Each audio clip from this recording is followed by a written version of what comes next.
The storm came without warning on that October night in 1912, waves 30 feet high battering the merchant vessel Peregrine as she fought to stay afloat in the churning black waters off Cinderhays County.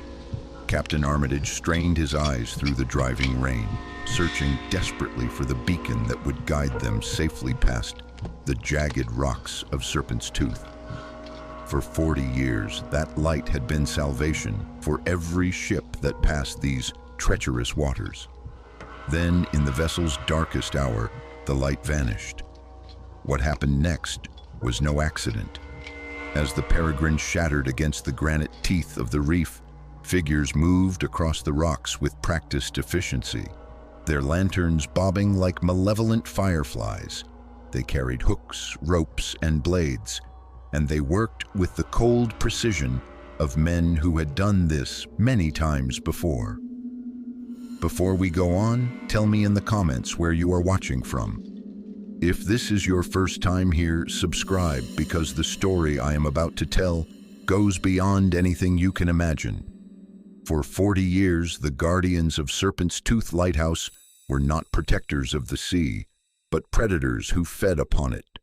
The Crow family turned their sacred trust into something unspeakable, luring ships to their doom, not for gold or cargo, but for a hunger that history dared not record. This was not accident. This was not madness. This was harvest. The official record states that Elias Crow, the final keeper of Serpent's Tooth Lighthouse, was discovered in the spring of 1919 in a state of complete mental collapse. According to the United States Lighthouse Service report, he was found muttering incoherently about provisions and harvests, surrounded by the rotting carcasses of seals and gulls he had butchered in the lighthouse cellar. The report concluded he had suffered a psychotic break brought on by decades of isolation. The official record is a lie. What investigators actually found was far more disturbing than the sanitized version released to the public.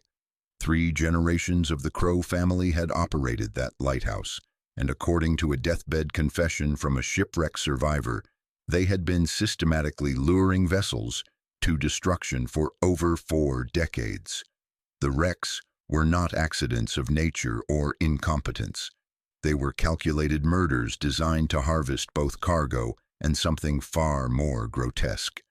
The Crow dynasty began with Abel Crow in 1878, a reliable man appointed to tend the most dangerous beacon on the North Atlantic coast. By the time his grandson Elias was apprehended, neighbors whispered of ships that vanished without trace, of crews that were never found, of meat that hung in the lighthouse lantern room during the darkest winter months. They spoke of a ledger kept in careful handwriting, cataloging not just wrecked vessels, but their human cargo with disturbing precision. What no one realized was that the isolation of Serpent's Tooth rock had not driven the Crows insane. It had allowed them to become something else entirely. For 40 years, they had operated not as guardians of the sea, but as predators who understood that the ocean provided more than fish for those willing to take it. The lighthouse beam that should have guided ships to safety became instead the lure that drew them to slaughter. This is the story of how 3 generations transformed a symbol of salvation into an instrument of horror, and how the very institution meant to protect maritime travelers chose to bury the truth rather than face the depths of human depravity. What seemed like simple maritime tragedy hid an appetite that history was not prepared to acknowledge. Serpent's Tooth Rock rises from the North Atlantic like a jagged black fang, its granite peak crowned by the skeletal tower that once housed the Crow family's operations. Located 1 mile offshore from the desolate coast of Cinderhays County, the island is accessible only during the calmest weather, when the treacherous currents that circle it, like liquid razors, briefly subside. On a nautical chart from 1875, someone had scrawled a warning in fading ink: "Hungry rocks, hungrier men." The waters around Serpent's Tooth are a graveyard of vessels that never reached their destinations. The island sits at the confluence of two powerful currents, creating unpredictable eddies and whirlpools that can drag even experienced captains off course. During the frequent fogs that shroud this stretch of coastline, ships rely entirely on the lighthouse beacon to navigate safely past the submerged reefs that extend like skeletal fingers from the main rock. This geographic isolation made the lighthouse both critically important and dangerously unsupervised. Official inspections were scheduled only twice yearly, and harsh weather often delayed them for months. The keeper and his family lived in complete solitude, their only connection to the mainland a weekly supply boat that could not always make the crossing. In winter, they might go for weeks without human contact beyond their own blood. The lighthouse itself was constructed like a fortress, its thick stone walls designed to withstand the massive storms that regularly battered the coast. But beneath the main structure lay a network of natural caves and excavated chambers, carved into the living rock by generations of previous inhabitants.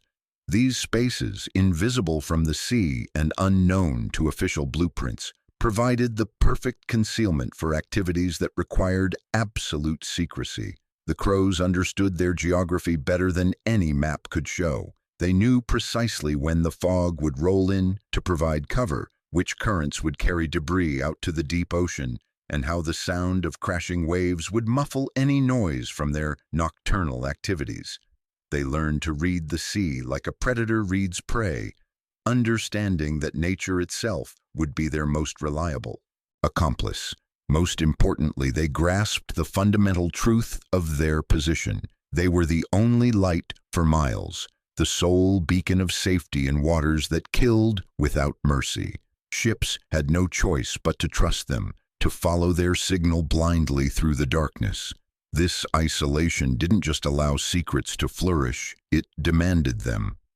Abel Crow arrived at Serpent's Tooth in the autumn of 1878, a 42-year-old widower seeking solitude after the death of his first wife.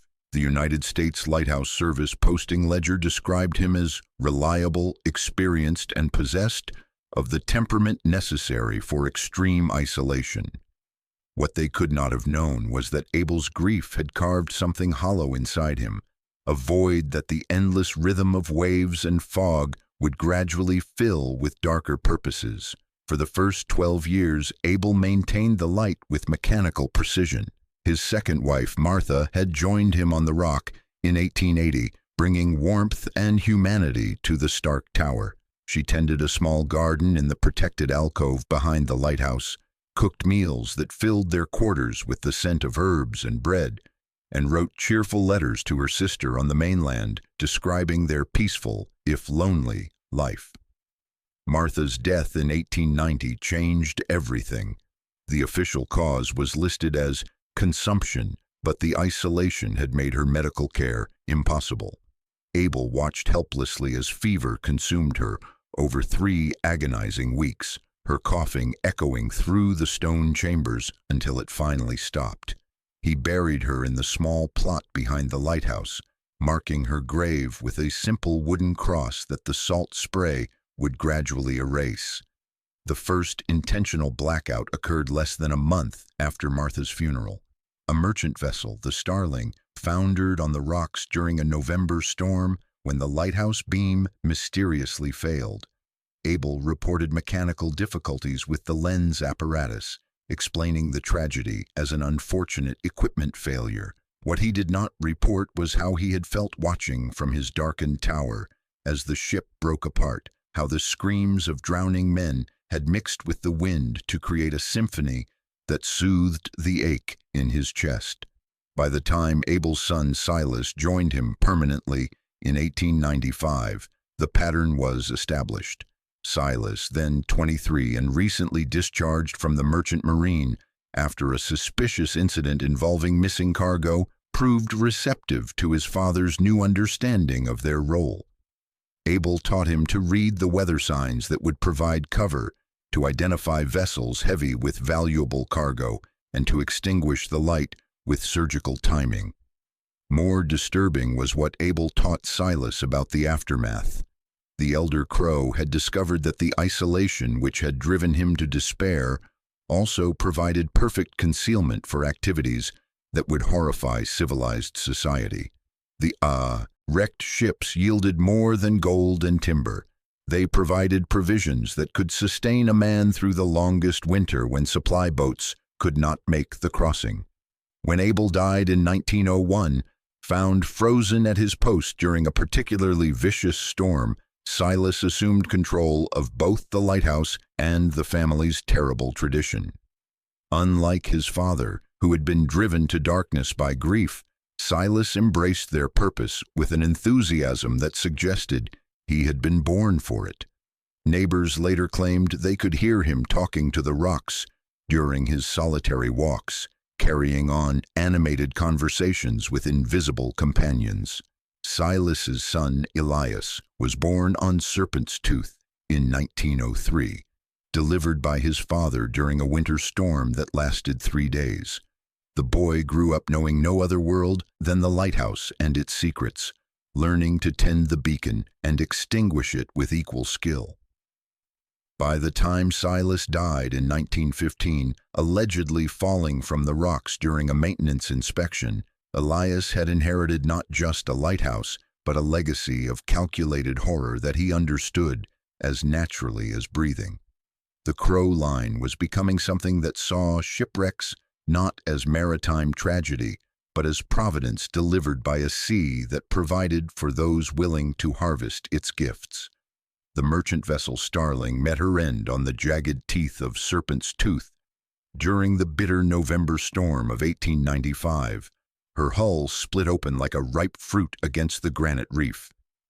According to Abel Crow's official report, equipment failure had caused the lighthouse beam to fail at the crucial moment, leaving the ship blind in waters that demanded perfect navigation.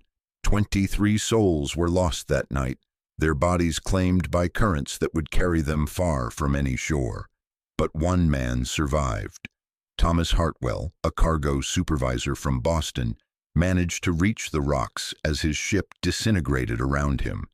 Half drowned and delirious from exposure, he was discovered at dawn by Abel Crow, who appeared with ropes and blankets to pull him from the churning surf. For 3 days, Hartwell recovered in the lighthouse keeper's quarters, grateful for the warmth and the thin gruel that Abel spooned into his mouth with unexpected gentleness. On the 4th morning, Hartwell felt strong enough to explore his temporary sanctuary. What he found in the lighthouse cellar would haunt him for the rest of his brief life. According to his later testimony, delivered in the smoky confines of Murphy's Tavern on the mainland, he discovered meat hanging from iron hooks in the lower chamber. Not seal meat, not the flesh of gulls or fish, but cuts that bore an unmistakable resemblance to human anatomy. The joints, he swore to anyone who would listen, had been separated with surgical precision. More disturbing was what Hartwell claimed to have witnessed through a crack in the cellar wall. In a deeper chamber beyond, he glimpsed Abel Crow working with methodical care, using tools that belonged in a butcher shop rather than a lighthouse. The keeper moved with practiced efficiency, humming a tune that Hartwell recognized as a hymn his own mother had sung during Sunday services. That night, Hartwell fled. He slipped from the lighthouse while Abel slept, lowering himself down the treacherous rocks to the small boat that the keeper used for supply runs. The crossing nearly killed him, the desperate man fighting massive swells with strength born of pure terror. When he finally reached the mainland dock at Cinderhaze Harbor, he was raving about cannibals in harvest chambers, about a lighthouse keeper who fed on shipwreck victims, like a spider feeds on flies caught in its web. The townspeople listened with skeptical faces and knowing glances. Hartwell was clearly traumatized, they reasoned, his mind broken by the horror of watching his shipmates die. Survivor's guilt could make a man say terrible things about those who had saved him. Old Doc Morrison examined the man and declared him suffering from exposure-induced delirium, prescribing rest and laudanum for his troubled sleep. But Margaret O'Malley, known to everyone as Mad Maggie, paid attention. The old fishwife had lived on these shores for 60 years, and she understood that the sea kept its own cruel accounts. When Hartwell spoke of seeing meat hung like sides of beef in the lighthouse cellar, she nodded grimly and muttered about debts that would someday come due. 3 weeks later, Thomas Hartwell vanished. His landlady found his room empty, his few possessions abandoned, his bed unslept in. Some said he had returned to Boston, others that the trauma had driven him to seek solitude in the Western Territories. Mad Maggie knew better. She had seen the small boat that returned to Serpent's Tooth on a moonless night, and she had noted how Abel Crow's supply orders increased that winter despite the lighthouse officially housing only one man. The story was too terrible to be believed, so the town chose to forget it. But some truths refused to stay buried, and the whispers would eventually reach ears that could not so easily dismiss them. For 40 years, the beam from Serpent's Tooth Lighthouse served as the guiding star for every vessel navigating the treacherous waters off Cinderhays County.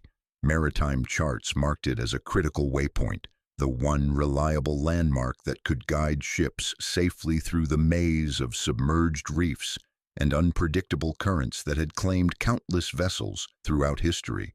To see that steady white light piercing the darkness was to feel the relief that comes with salvation itself. The shipping routes that brought cargo vessels within range of the lighthouse were as predictable as the tides. Merchant ships bound for Boston from the maritime provinces followed a course that brought them within a mile of Serpent's Tooth Rock, close enough that the lighthouse beam became their primary navigation aid during the frequent fogs that shrouded the coast. Passenger steamers carrying immigrants to new lives in America relied on the same beacon to guide them past the rocky maze that stood between them and their dreams. Captain Edmund Armitage of the merchant steamer Peregrine understood this dependency better than most. His logbook from October 1912 reveals a man increasingly troubled by what he observed during his regular passages past the lighthouse. The light, he noted, had an unsettling habit of failing at precisely the worst moments during the heaviest weather when ships most desperately needed guidance.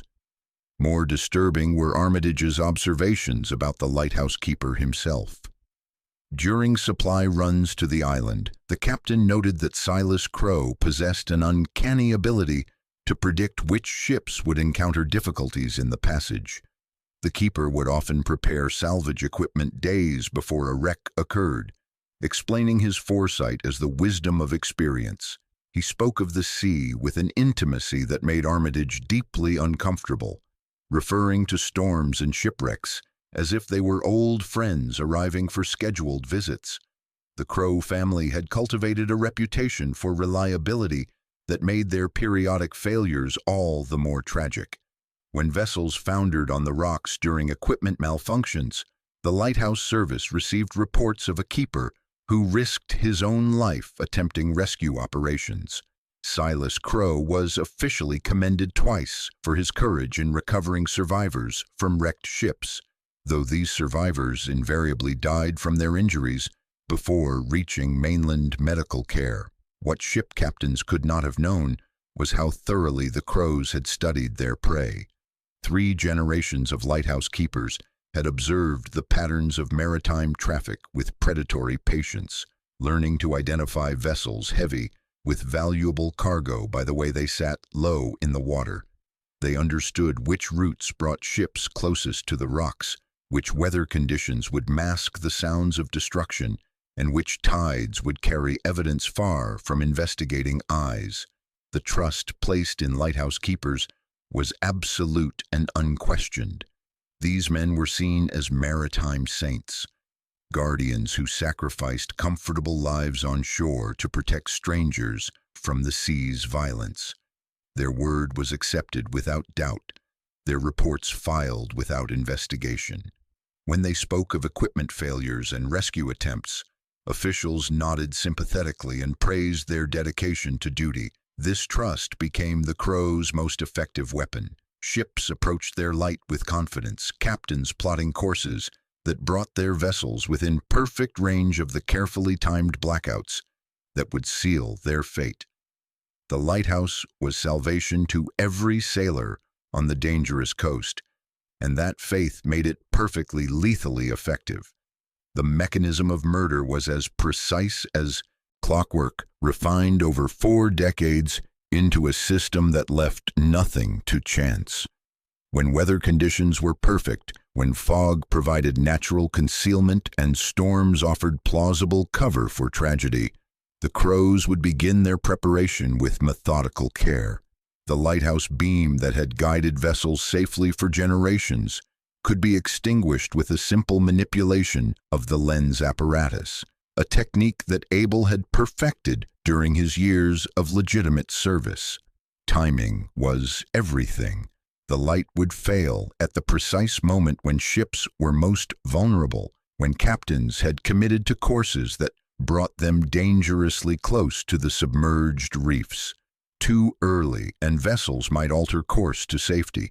Too late, and they would clear the rocks before disaster struck.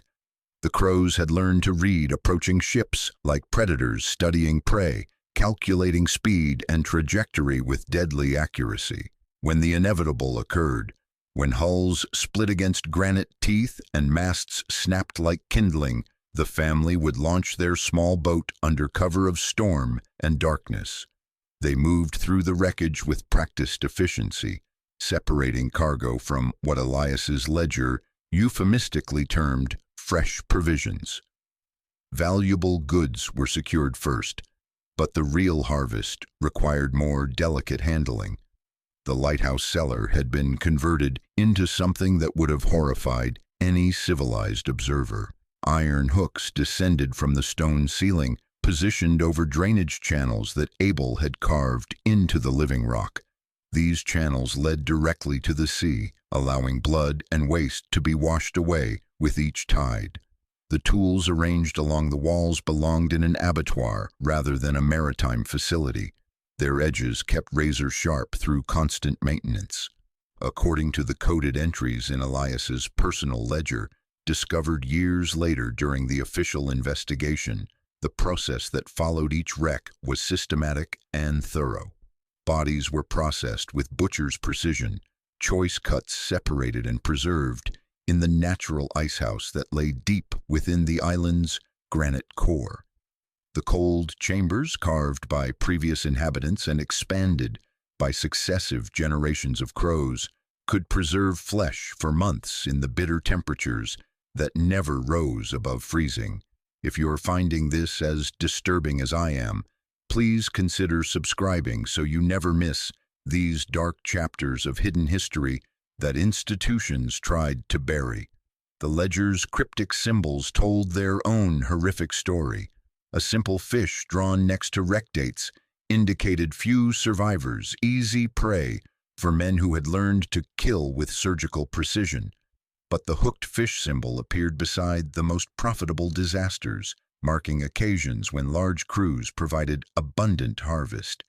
These entries were accompanied by detailed inventories, tracking provisions with the same care a legitimate merchant might catalog his warehouse stock. The crows had even developed a crude but effective preservation system using salt harvested from tidal pools during low tide. Cuts of human flesh were treated with the same techniques fishing communities used to preserve their catch, then stored in wooden barrels in the deepest recesses of the lighthouse foundation. During the harshest winters, when supply boats could not reach the island for months, the family sustained themselves on these grisly stores.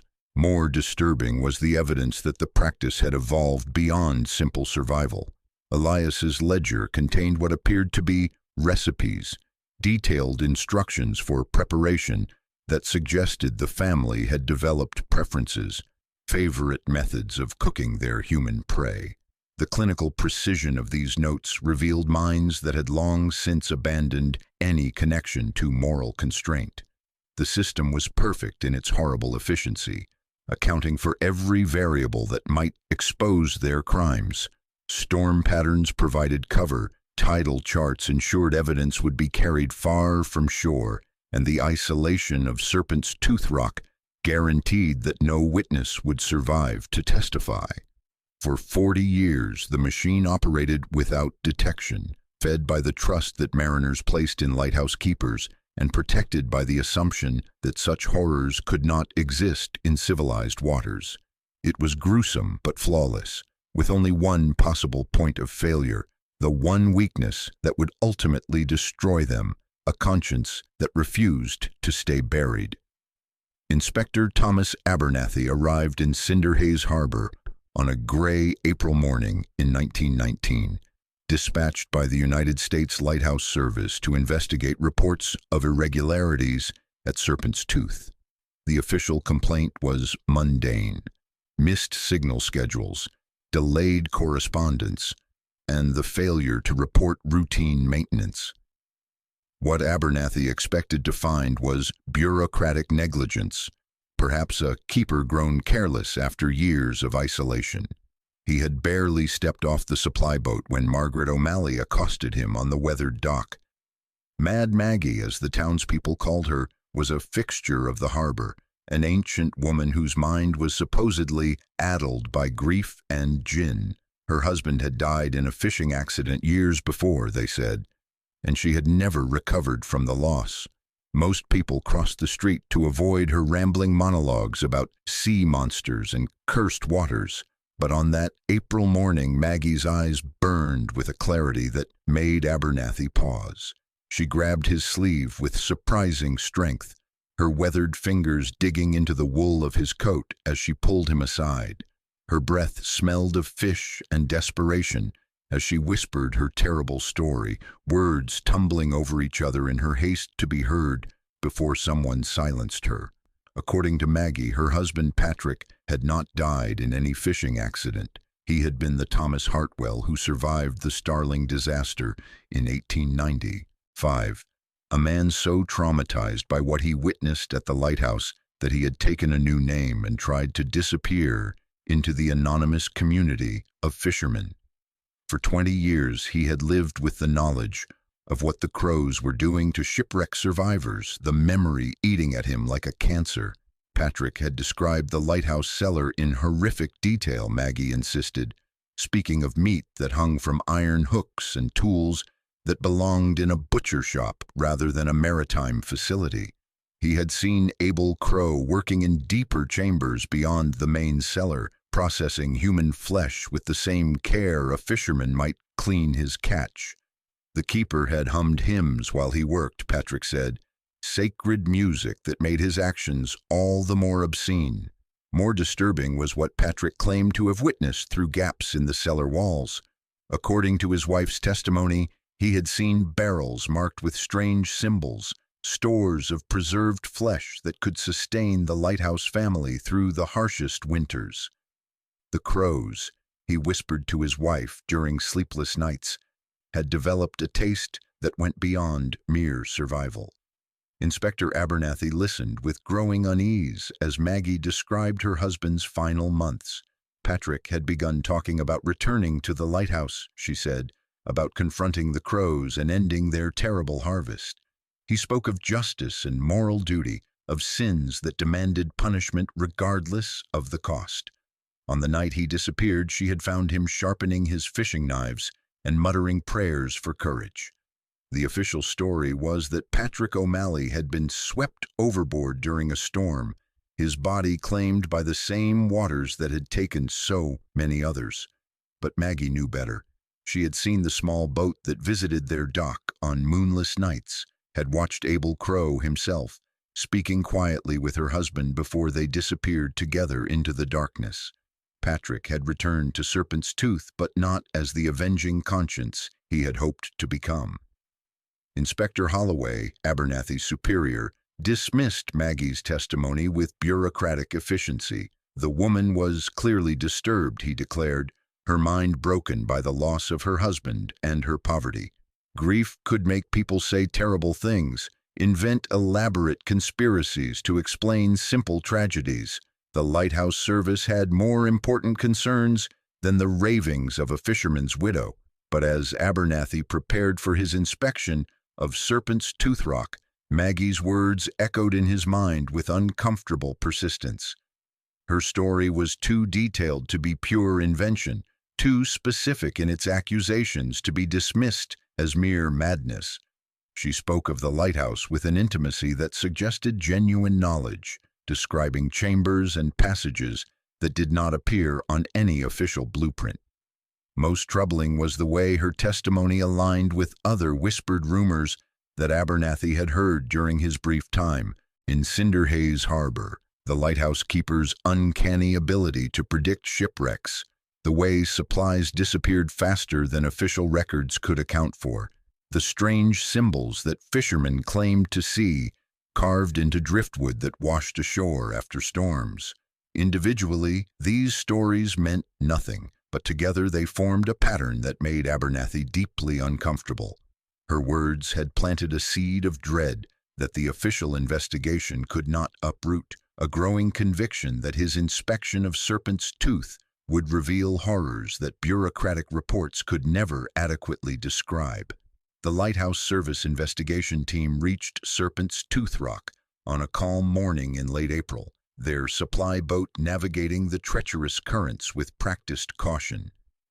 Inspector Abernathy stood at the bow, studying the granite fortress that rose from the churning waters like a monument to isolation.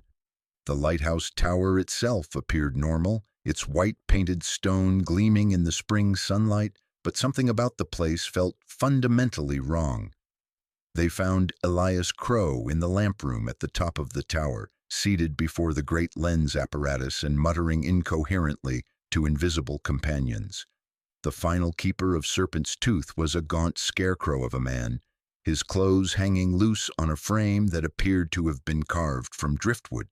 His eyes held the vacant stare of someone who had retreated so far from reality that return was impossible.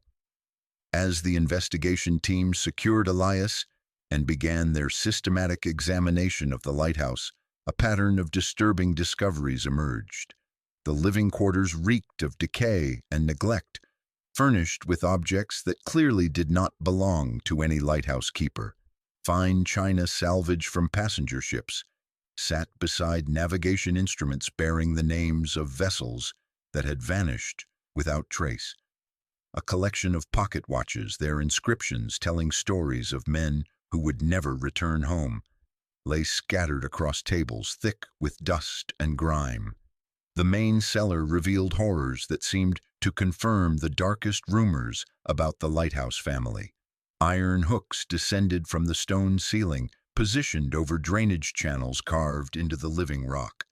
The walls were lined with tools that belonged in a butcher shop rather than a maritime facility, their blades still sharp despite years of apparent disuse. Animal bones littered the floor, the remains of seals and gulls that Elias had apparently butchered for food during his final months of isolation. Inspector Holloway surveyed the scene with visible relief. Here was evidence of disturbing behavior, certainly, but nothing that could not be explained by mental illness and the desperate measures of a man slowly starving in isolation.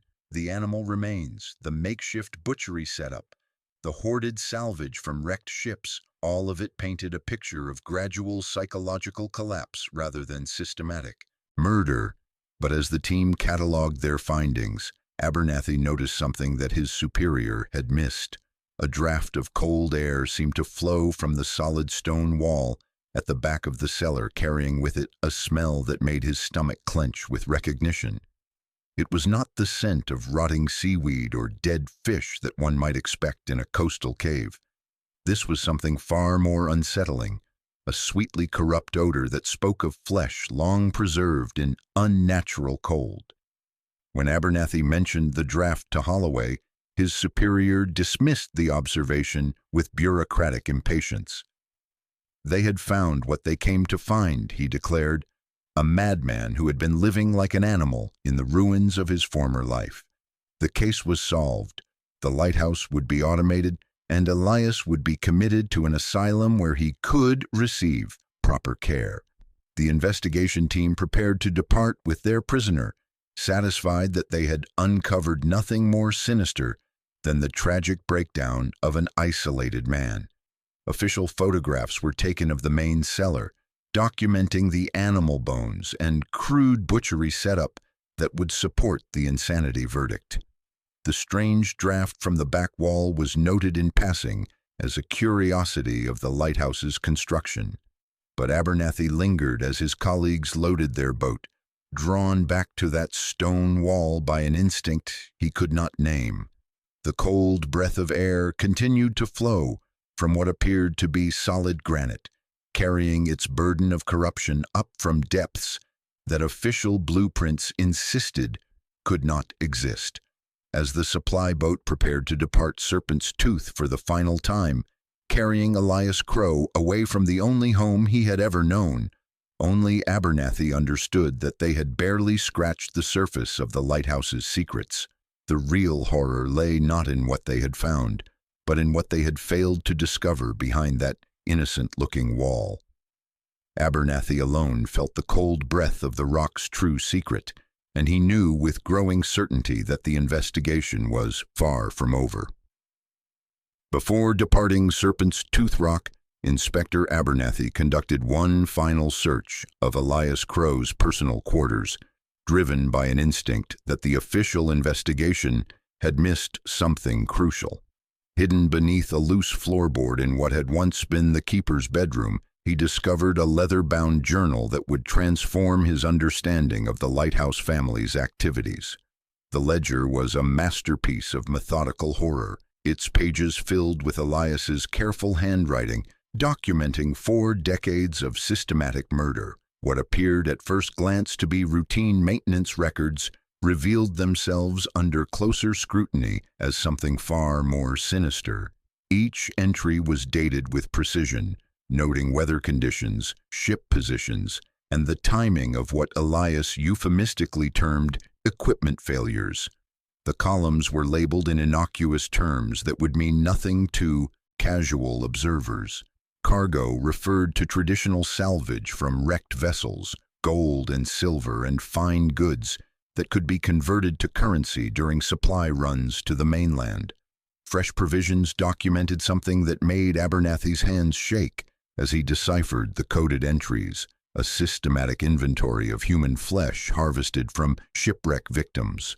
Most disturbing were the symbols that appeared beside certain wreck dates, crude drawings that told their own horrific story. A simple fish indicated vessels with small crews, easy prey that posed little risk to the Lighthouse family. But the hooked fish symbol marked disasters that had provided abundant harvest. Occasions when large passenger ships or heavily crewed cargo vessels had foundered on the rocks of Serpent's Tooth. The mathematical precision of the entries painted a picture of operations that went far beyond desperate survival. Elias had tracked consumption rates with the same care a legitimate merchant might monitor his warehouse inventory. The numbers revealed a family that had developed not just a tolerance for human flesh, but an actual preference that sustained them through the harshest winters when legitimate supplies could not reach the island. Cross-referencing the ledger entries with official shipping records revealed a pattern that chilled Abernathy to his core. Every major wreck in the waters around Serpent's Tooth over the past 20 years corresponded to entries in Elias's journal. Ships that had supposedly foundered due to equipment failures or navigational errors had actually been deliberately lured to destruction during carefully planned blackouts. The ledger contained detailed observations about different types of victims, noting which age groups provided the most tender meat and which preservation methods yielded the best results. Elias had documented seasonal variations in shipping traffic, identifying the most profitable times to engineer disasters when passenger vessels heavy with immigrants would pass close to the lighthouse. More horrifying was evidence that the practice had evolved from necessity into ritual. Later entries described elaborate preparations that preceded each planned wreck, almost ceremonial procedures that suggested The family had developed a religious devotion to their cannibalistic harvest. Elias wrote of communing with the sea, of understanding the deeper currents that brought ships within reach of their predatory light. The final entries, scrawled in increasingly unsteady handwriting, revealed a mind beginning to fracture under the weight of solitary horror. With Silas dead and no other family members to share the burden, Elias had been forced to maintain the lighthouse's terrible tradition entirely alone. The isolation that had once concealed their crimes was now driving the last keeper toward complete psychological collapse. But even in madness, the ledger showed, Elias had maintained his father's methodical approach to murder. Right up until the arrival of the investigation team, he had continued tracking shipping movements and planning blackouts with mechanical precision. The final entry, dated just days before his capture, noted the approach of several vessels that would have provided abundant fresh provisions had circumstances been different. As Abernathy studied the ledger by lamplight in the abandoned lighthouse, the full scope of the Crow family's crimes became undeniably clear. This was not the record of desperate men driven to cannibalism by starvation, but the systematic documentation of predators who had refined murder into an exact science. The ledger didn't suggest simple greed or madness. It revealed an appetite that had consumed 3 generations and showed no signs of satisfaction. That evening, as the supply boat disappeared into the gathering dusk, carrying his colleagues back to the mainland, Inspector Abernathy made a decision that would haunt him for the rest of his life. The ledger had provided documentary evidence of systematic murder, but he needed physical proof that would satisfy a court of law. The cold draft from the cellar wall and the corrupt smell that accompanied it suggested secrets that the official investigation had failed to uncover. Armed with a kerosene lamp and a crowbar salvaged from the lighthouse workshop, Abernathy descended into the cellar alone. The silence was oppressive, broken only by the distant crash of waves against granite and the whisper of cold air flowing from the mysterious gap in the stone wall. The animal bones that had satisfied his superior seemed suddenly inadequate, a pathetic camouflage for horrors that demanded deeper excavation. The wall that had appeared solid during the official inspection revealed its deception under determined assault. Behind a carefully arranged facade of loose stones lay a narrow fissure that had been sealed with practiced skill. As Abernathy pried away the concealing rocks, the smell that emerged made him retch violently, a wave of putrid sweetness that spoke of death preserved beyond its natural span. The passage beyond was barely wide enough for a man to squeeze through, carved from the living granite by tools and time. Abernathy forced himself forward despite every instinct screaming retreat, his lamp casting dancing shadows on walls that glistened with moisture and something that looked disturbingly like old blood. The temperature dropped with each step until his breath formed clouds in the frigid air. What he found in the hidden chamber defied every assumption about human nature that had guided his comfortable life. The natural cave had been expanded into a vast ice house, its walls lined with wooden shelves that stretched beyond the reach of his lamplight. But these were not shelves designed for storing fish or preserving vegetables. They held the carefully butchered remains of human beings, organized with the same methodical precision that characterized Elias's ledger. Entries. The preservation was unnaturally complete, the bitter cold having mummified flesh that should have rotted decades ago. Abernathy could identify individual victims by their clothing and personal effects, items that corresponded exactly to entries in the ledger he carried. A pocket watch bearing the inscription, "To James with love from Mary," matched a notation about the passenger steamer Virginia, lost in 1807 with all hands. A child's doll, still clutched in skeletal fingers, told the story of families who had vanished without survivors to mourn them. The scope of the collection was staggering, representing not just the 40 years of Crow family operations, but possibly generations of previous inhabitants who had discovered the same terrible solution to isolation and hunger. Wooden barrels marked with strange symbols contained preserved meat sorted by type and quality, a cannibalistic pantry that could sustain the Lighthouse family through the harshest seasons when legitimate supplies could not reach the island. But it was not just the scale of the horror that broke something fundamental in Abernathy's mind. It was the evidence of care, the almost loving attention with which the crows had tended their grisly harvest. Tools hung from iron hooks in perfect order, their blades maintained with surgical precision. Recipe cards detailed cooking methods and seasoning preferences with the same casual attention a housewife might devote to her Sunday roast. As Abernathy stood in that frozen charnel house, surrounded by the carefully preserved remains of hundreds of victims, he understood that he had discovered something beyond the scope of normal human experience. This was not madness or desperation or even simple evil. This was a family that had evolved beyond conventional morality, predators who had found perfect harmony with their environment and prey. The lamplight flickered across faces that stared with empty sockets, across small hands that would never grow larger, across the physical evidence of systematic murder that spanned nearly half a century. In that moment of terrible illumination, Thomas Abernathy discovered a truth he knew with absolute certainty that the world could never bear, a secret so monstrous that civilization itself might collapse under its weight. Inspector Abernathy spent 3 hours in that frozen tomb, documenting horrors that would never appear in any official report. His hands shook as he photographed the preserved remains, cataloged personal effects, and made detailed notes about the systematic organization of human flesh that stretched back generations.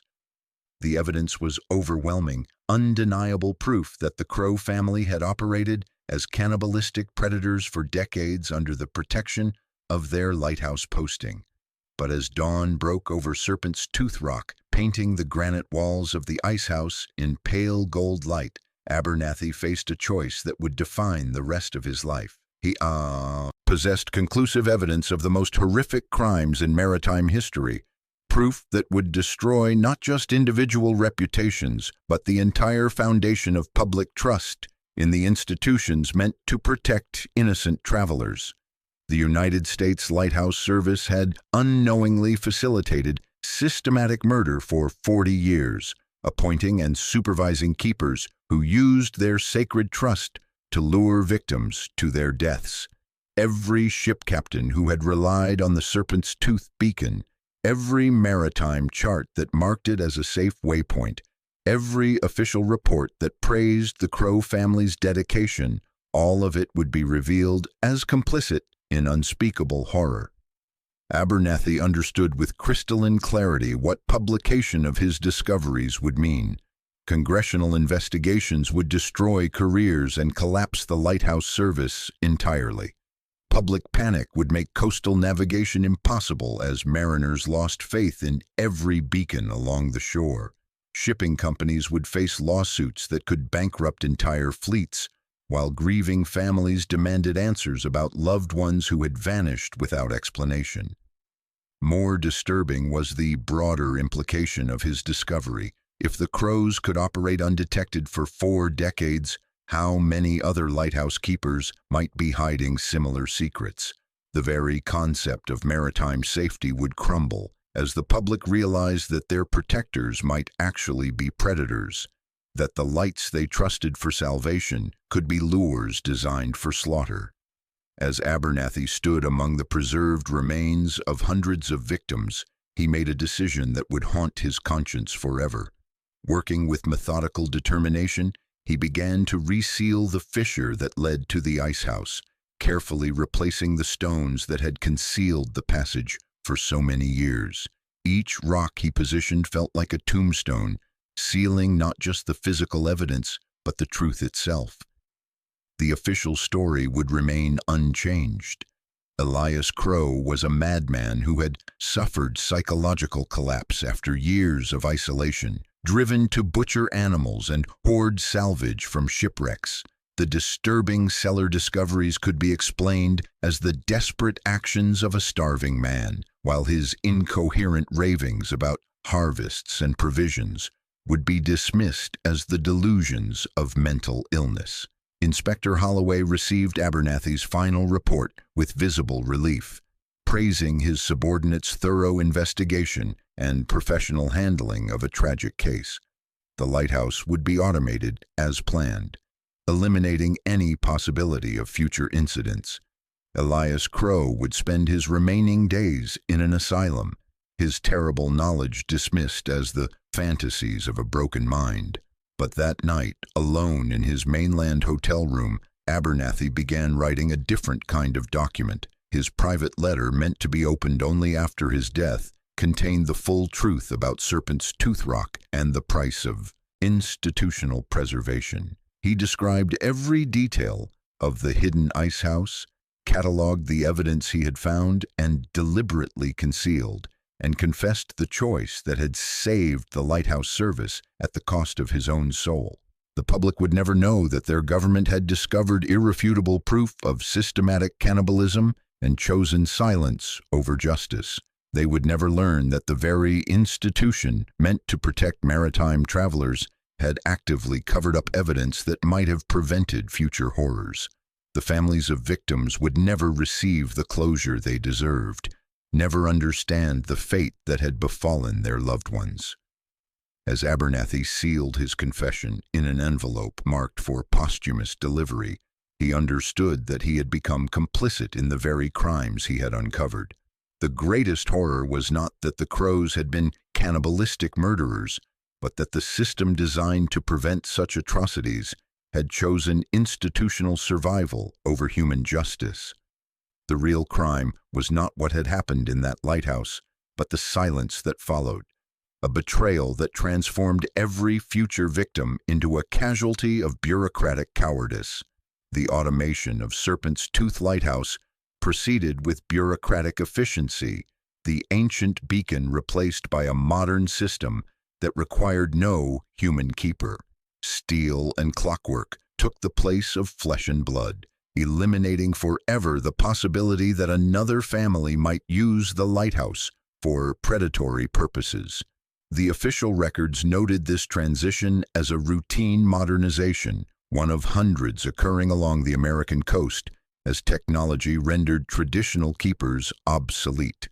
Elias Crow died in the Massachusetts State Asylum for the Insane on a cold February morning in 1922, 3 years after his commitment. The death certificate listed pneumonia as the cause, though attendants noted that the patient had never spoken coherently during his entire confinement. His final words, according to the night nurse, were an endless repetition of the phrase, "The sea provides," muttered with religious devotion until his voice faded to silence. No family members claimed his body. Elias was buried in the asylum's unmarked potter's field, joining hundreds of other forgotten souls whose madness had separated them from society. The grave marker bore only a number, offering no hint that the man buried beneath had been the final keeper of one of the most notorious lighthouses in maritime history. The truth died with him, sealed as securely as the hidden ice house he had once tended with such methodical care. Inspector Thomas Abernathy's career flourished in the years following the Serpent's Tooth investigation. His superiors praised his handling of the disturbing case, noting his professionalism in dealing with what could have become a sensational scandal. He received promotion after promotion, rising through the ranks of the lighthouse service with steady determination, his reputation built on the foundation of institutional loyalty and discretion. But those who worked closely with Abernathy noticed troubling changes in the man. He began drinking heavily, though never to the point of professional impairment. His wife reported that he suffered from nightmares that left him screaming in the dark, dreams he refused to discuss even with his closest confidants.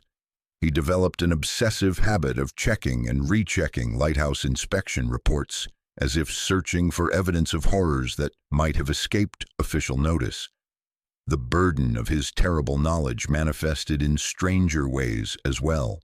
Abernathy became a vocal advocate for increased lighthouse inspections, pushing for policies that would ensure no keeper could operate in complete isolation.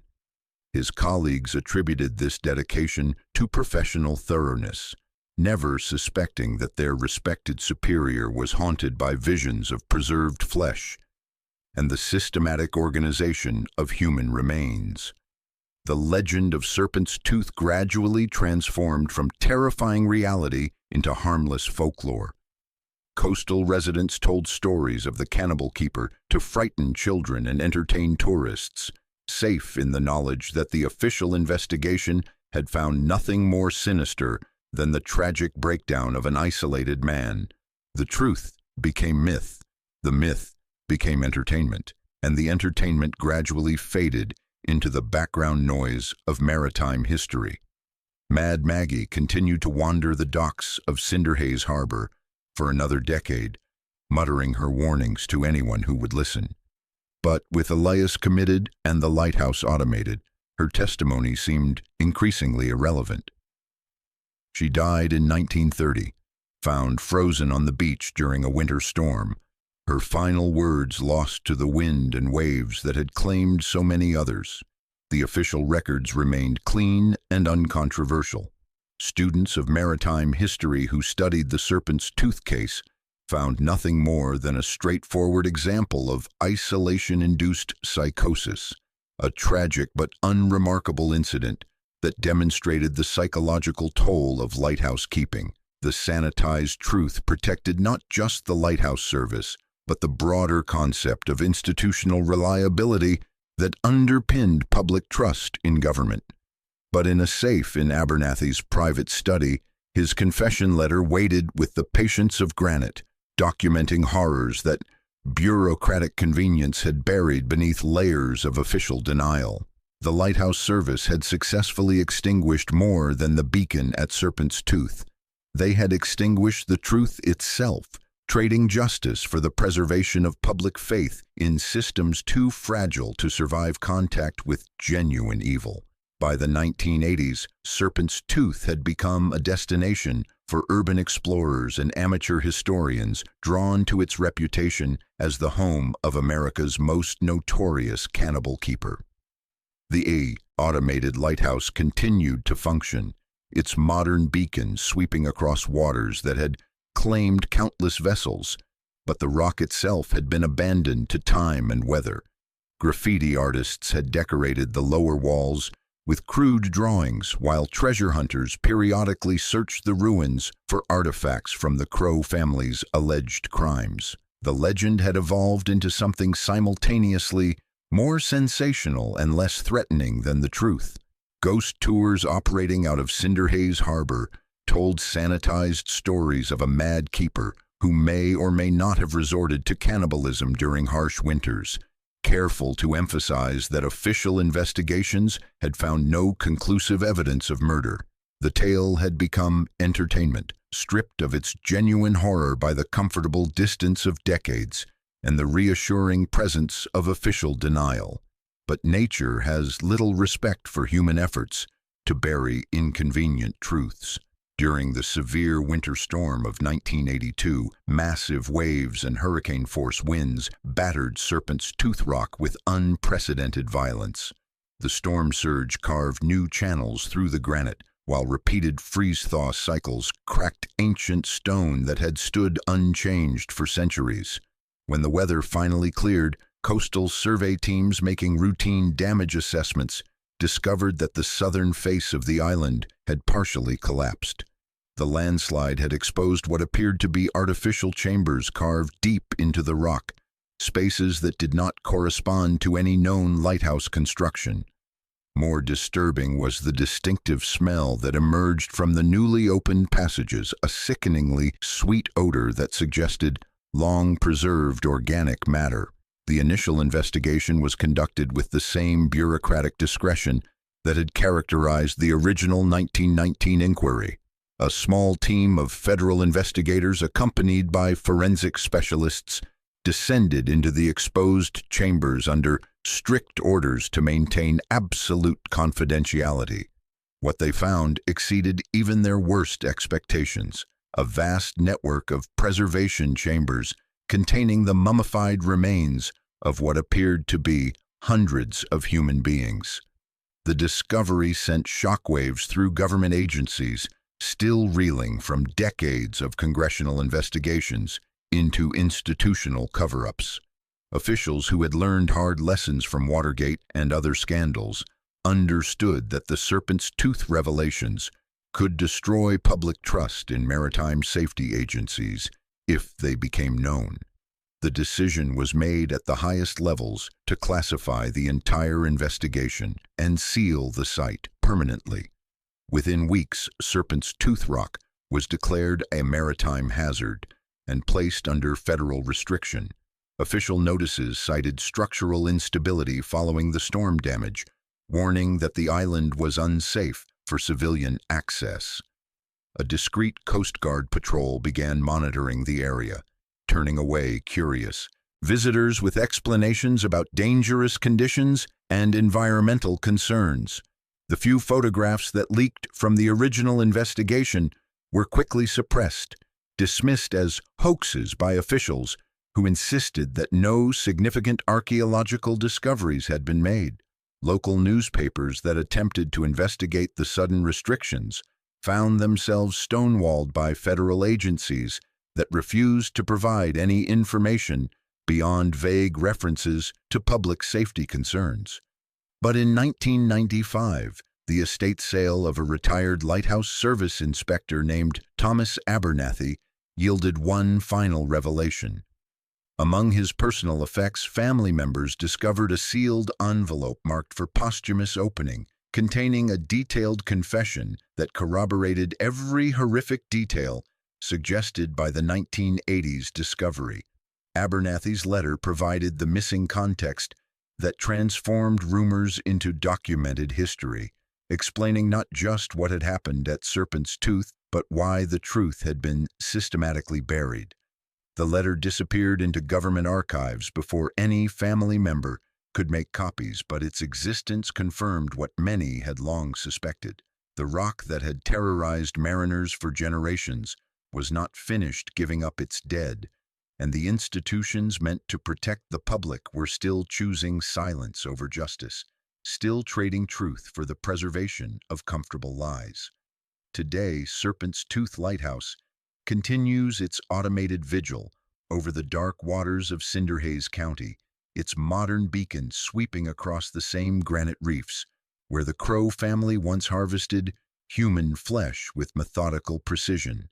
The light flashes every 10 seconds in perfect mechanical rhythm, a monument not to maritime safety but to the terrible fragility of the institutions we trust to protect us from the darkness.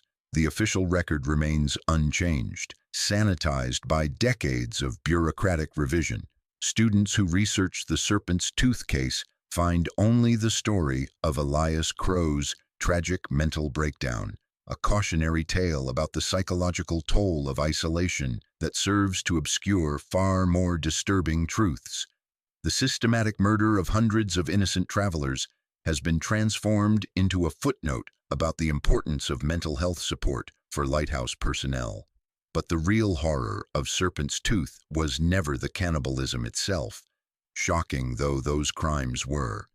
The true evil lay in the institutional response, the deliberate choice to bury evidence and silence witnesses in order to preserve public trust in systems that had catastrophically failed.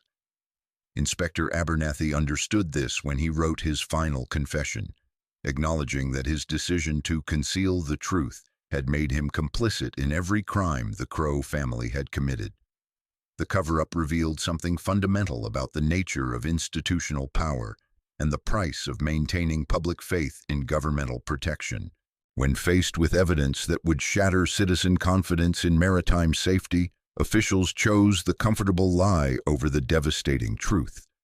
They understood that some secrets are too terrible to acknowledge, that admitting such massive failure might collapse the very foundations of organized society. This pattern repeated itself in the 1980s, when federal investigators once again discovered irrefutable proof of the Crows' cannibalistic activities.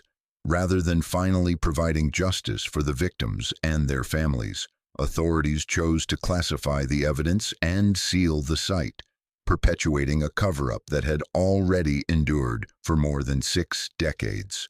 The same institutional cowardice that had protected bureaucratic careers in 1919 continued to operate with ruthless efficiency.